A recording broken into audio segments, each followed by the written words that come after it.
வெற்றிவேல் முருகனுக்கு அரகரோகர. நம்ம வாழ்க்கையில் அறம் சொல்லுவோம். அந்த அறங்கிறது தான் தர்மம். அந்த தர்மம் தான் எல்லாத்துக்குமே அடிப்படை. அந்த அடிப்படை, அந்த தர்மம், இந்த அறம் அப்படின்னு சொல்கிறதெல்லாம் வாழுது அப்படின்னாக்க உறவுகள் தான். இந்த உலகத்தோடு நம்ம வச்சிருக்கிற உறவு காரணமாக தான் வருது. அதாவது சாப்பிட்ட உடனே குழந்தைங்க இந்த பால் கொடுத்த அம்மாவை ஒரு வாந்தியாக பார்க்க தெரியுமா? பசி ஆறினவுடனே அதை நீங்கள் கவனிச்சிருந்தீங்கன்னா, நான் கவனிச்சிருக்கேன். அது எப்படி ஒரு மன நிறைவு, அந்த குழந்தையோட முகத்தில் சந்தோஷம், அது அம்மாக்கிட்ட கிடைக்கிற அந்த அன்பு. அதேமாரி அவன் நினச்சதெல்லாம் வாங்கி கொடுத்து சந்தோஷப்படுத்தும் போது அப்பாவை ஒரு பெருமையாக ஒருத்தி பார்ப்பான். அதேமாரி அவனுக்கு விளங்காத ஒன்று புரிய வச்சிட்டோடனே ஆசிரியரை பார்த்து ஒரு பெருமிதமாக அவன் பார்ப்பான். அதேமாரி ஒவ்வொரு விஷயத்தையும் அந்த பலன்களை அடைந்த பிறகு அந்தந்த நட்பை இது வியந்து பார்க்கறது உண்டு, அந்த உறவை. அதேமாரி எல்லோரும் வியந்து என்னைக்கு நினச்சிக்கிட்டு மாதிரி இன்னொரு உறவு எதுனா அது நட்பு தான் இல்லையா? இந்த குசேலன் படத்தில் கூட சொல்லுவான், மாதா பிதா குரு தெய்வம், அதுக்கடுத்து நட்பு தான் அப்படிப்பான். உள்ளபடியே இந்த நட்புங்கிறது வார்த்தைகளில் வர்ணிக்கவே முடியாது. அதை அனுபவிச்சா தான் தெரியும். எவ்வளோ நட்பு இருக்குது உலகத்தில், எவ்வளோ நட்பு இருக்குது. நம்ம நமக்கு வாழ்க்கையில் ஒரு பரிசாக தான் நட்புன்னு சொல்லணும். எப்படின்னா, நட்பில் பிரதிபலன் எதிர்க்க மாட்டாங்க. பிரதிபலனா எதிர்பார்க்க மாட்டாங்க. லாப நஷ்டம்லாம் நினைக்க மாட்டாங்க. இவன்கிட்ட பழகிறதுனால என்ன லாபம், இவன்கிட்ட பழகிறதுனால என்ன நஷ்டம் அப்படின்னு நினச்சி பழகிறவங்க இருக்காங்க. அதாவது ஆதாயத்தை முன்ன வச்சு அது மூலம் பழகிற நட்புலாம் தற்காலிகமானது தான் இருக்குது. அந்தமாதிரி நட்பு இருக்குது. இந்த எல்ஐசி பாலிசி எடுக்க சொல்லி, இந்த ஆம்வே, மோடிக்கேர், எவ்வளோ இந்த வியாபார நோக்கோட, அந்த வணிக நோக்கத்தோட இந்த மார்க்கெட்டிங் பண்ணுற மாதிரி அந்த நேரத்தில் நட்பு அதுவும் இருக்கும். அது தற்காலிகம்தான். அவனோட அந்த கோரிக்கை நிறைவேறனாக்க அடுத்த முறை நேரில் பார்த்தா கூட பார்க்காம போயிடுவாங்க. அதெல்லாம் ஒரு நட்பே கிடையாது. அந்த நேரத்தில் ஒரு நட்பாக ஏற்படுத்திப்பாங்க. நான் நண்பன் என் நண்பன் சொல்லிட்டு வருவாங்க, அவ்வளோதான். அதேமாரி அந்த ரயில் ஸ்நேகம், பஸ் ஸ்டாண்டில் நிற்கிற போது ஒரு நட்பு, ரேஷன் கடையில் நிற்கிற போது நட்பு, அந்த டைம் பாஸ் நட்பு நிறையா இருக்குது. இதெல்லாம் ஒரு நட்பு கிடையாது. உள்ளபடியே தெய்வீகமான நட்புன்னு ஒன்று இருக்குது. அதெல்லாம் கிடச்சினாக்கா, ஏன்னா உலகத்தில் பெரும்பாலுமாக நட்பில் பார்த்தா வஞ்சக நட்பாக இருக்குது. அதில் எங்கே போய் தெய்வீக நட்பு எங்கே தேடுறது? கடவுளுக்கு இணையான நட்புன்னு சொல்கிறேன். அந்த கடவுளுக்கான இணையான நட்பு கொடுத்து பெறணும். யமனுக்கு நிகரான நட்பு வந்தால் விலகிடணும். நம்மளை முடிச்சு விடுற மாதிரி உள்ள நட்பு தெரிஞ்சிடும். அந்த அறிகுறிகள்லாம் தெரிஞ்சிடும். அதுலேருந்தே நம்ம இது எந்த வகையான நட்பு அப்படின்னு தெரிஞ்சு நம்ம உஷாராக நல்லது. ஆனால் ஒரு நட்பை ஏற்படுத்திக்கிறது பலமுறை யோசிக்கலாம், ஆராய்ந்து பார்க்கலாம். ஆனால் அது நட்பை ஏற்படுத்தின பிறகு அதை அதுக்கப்புறம் அவன் மேலே சந்தேகப்படக்கூடாது, முழு நம்பிக்கை இருக்கணும், அவனை தள்ளி விட்டுறக்கூடாது இல்லையா? அதுதான் நட்பில் நம்ம வச்சுருக்கிற வைராக்கியமான உறுதியான நட்பு. அது நம்ம விரும்புகிற நட்பு. அது நெடுநாள் நிலச்சி நிற்கும். எப்படி சொல்கிறாங்க, பௌர்ணமி போல் நெடுநாள் முழு நிலவாக குளிர்ச்சி தர பெரிய நட்பாக வாழ்ந்துகிட்டே இருக்கும். அதெல்லாம் பாக்கியம். அந்த ஸ்நேகம் கிடைக்கிறதா பாக்கியம். ஸ்கூல் நட்பு, அந்த ஸ்கூல் பழக்கத்தோடு கல்லூரி படிப்பு அதோடு விட்டுடும். கம்பெனியில் பிறகு அந்த கூட பழகிற அந்த வேலை செய்கிற நாட்களோடு போயிடும். அதே ஸ்கூல் நட்புனாவது நம்ம எதையும் ஒருத்தருக்கு எதிர்பார்க்காம அந்த பழகிய நட்பு அவங்களை பார்த்தோன்னே நம்ம மீண்டும் அந்த குழந்தைங்க நினைப்பில் போயிடும். அந்த மாணவர்களோட அந்த காலகட்டத்தில் போனோடனே மிகுந்த சந்தோஷமாக இருக்கும். அந்த நட்பெலாம் கூட மறுபடியும் பார்த்துக்கும் போது சந்தோஷம் கொடுக்கும்.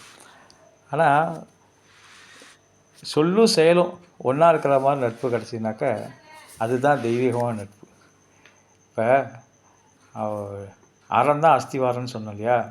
இப்போ நமக்கு ஒரு கஷ்டம் அப்படின்னா, ஒரு நஷ்டம் அப்படின்னா, உடனே வந்து நிற்கிறது யார்? உலகத்திலே நண்பன் தான் வந்து நிற்பாங்க. அதாவது இந்த உடம்பு வந்து உயிரால் தான் வாழுது. ஆனால் இந்த உயிர் வாழ்றதே அந்த நண்பனால் தான் அப்படின்னு எத்தனையோ பேர் சொல்ல கேட்டிருக்கேன். இப்போ ராமாயணம், மகாபாரதம், எல்லா புராணங்கள், இதிகாசங்கள், கற்பனை வளத்தால் அந்த எல்லா உறவையும் சிறப்பாக படுத்தி கொள்வாங்க.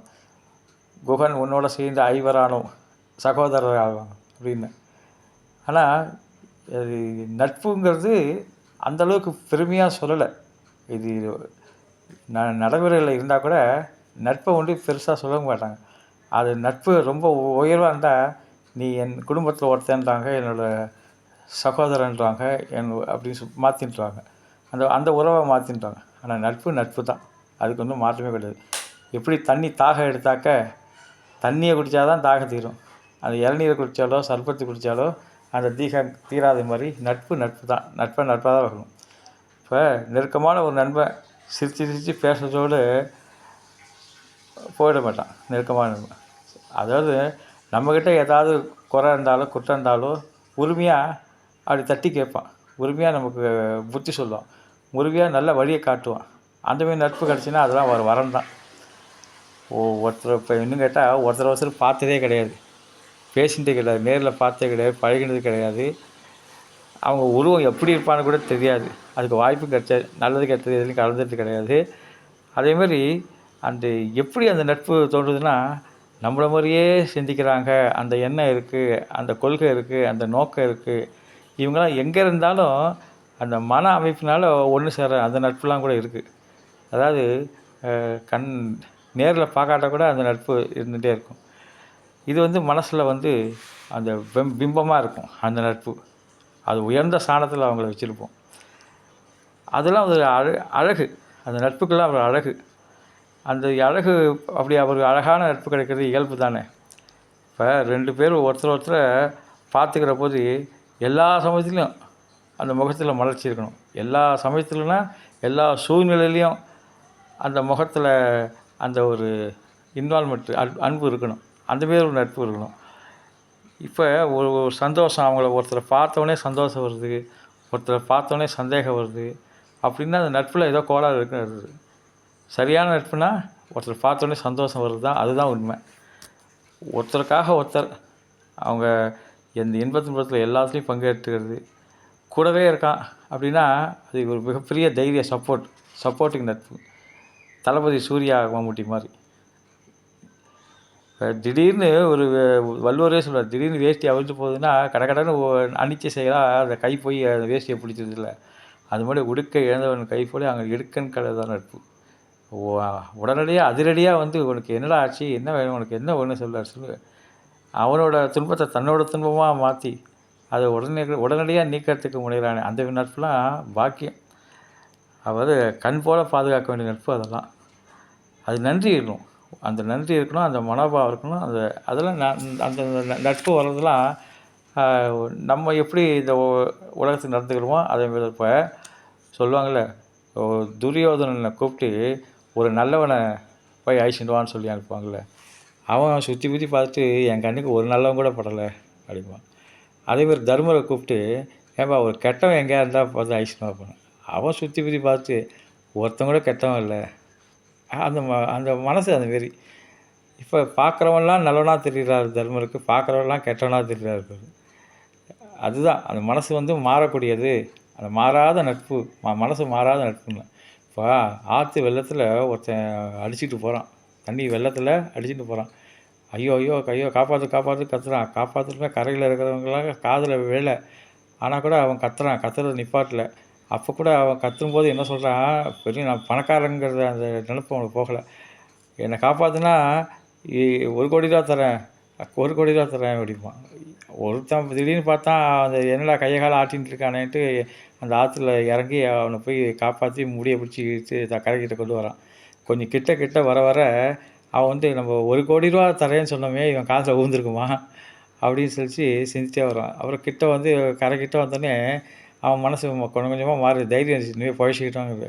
கரை ஏறினோடனே நீ யாருப்பான்னா, நான் இங்கே மீன் பிடிக்க வந்தேங்க. இந்த மீன் பிடிச்சு வியாபாரம் பண்ணுறேன். மீன் பிடிக்க வந்திருக்கேன். நீங்கள் கத்தின்ட்டு போனீங்கன்னு காப்பாற்றிட்டேன் எனக்கு அப்படின்னு. அப்படியா அப்போடா அப்போ நான் ஏதோ கத்தின்னு போனேன் உனக்கு காதில் விழுந்ததாருன்னு. அதெல்லாம் ஒன்றும் விழலைன்னு. சரின்ட்டா அப்போ உனக்கு நான் நாளைக்கு எங்கள் வீட்டு பக்கம் வந்தீங்கன்னா உனக்கு சாப்பாடு போடுறேன் அப்படின்ட்டு ஒரு ₹1,00,00,000 தரேன்னு சொல்லுவேன். வெறும் டீ வாங்கி கொடுத்துட்டு போவேன் அப்படிங்கிற மாதிரி அவன் மனசு மாறிடுச்சுல்ல. அந்த மாதிரிலாம் இல்லாமல் இன்றைக்கி தொடங்கும்போது என்ன நட்பு, அது வந்து கடைசி வரைக்கும் அந்த நட்பு மாறாமல் இருக்கும். அந்தமாரி நட்புலாம் கிடைக்கிறதுலாம் தெய்வீகமான நட்பு. இது எல்லாமே மனசு பொறுத்து தான் இருக்குது. அதுமாரி நட்பு அமைகிறதுலாம் இருக்காங்க. நட்புனால நலம் பெற்றவங்களும் இருக்காங்க. நட்பினால் ஏமாந்தவங்களும் இருக்காங்க. வீழ்ந்தவங்களும் இருக்காங்க. எல்லாமே சரிசமமாக இருக்குது. எதை கொடுக்குறோமோ அதை அறுவடை செய்வோங்க. நம்மக்கிட்ட உண்மை இருந்தால் அந்த உண்மையான நட்பு நம்மள்ட்ட வரும். அதாவது ஒரு குளம் ஃபுல்லாக பாசி படர்ந்துருக்கு. ஒரு கல்லை போட்டவொடனே இந்த பாசி விலகிடுது. அதேமாரி உலகம் ஃபுல்லாக நட்பு இருக்குது. அது உண்மையான ஒரு அன்பு அமைஞ்சுனாக்கா அது நமக்கு தீய நட்புலாம் விலகிடும். நல்ல நட்பு நம்மளுக்கு சேர்ந்துடும். வெற்றிவேல் முருகன் கரோகரா.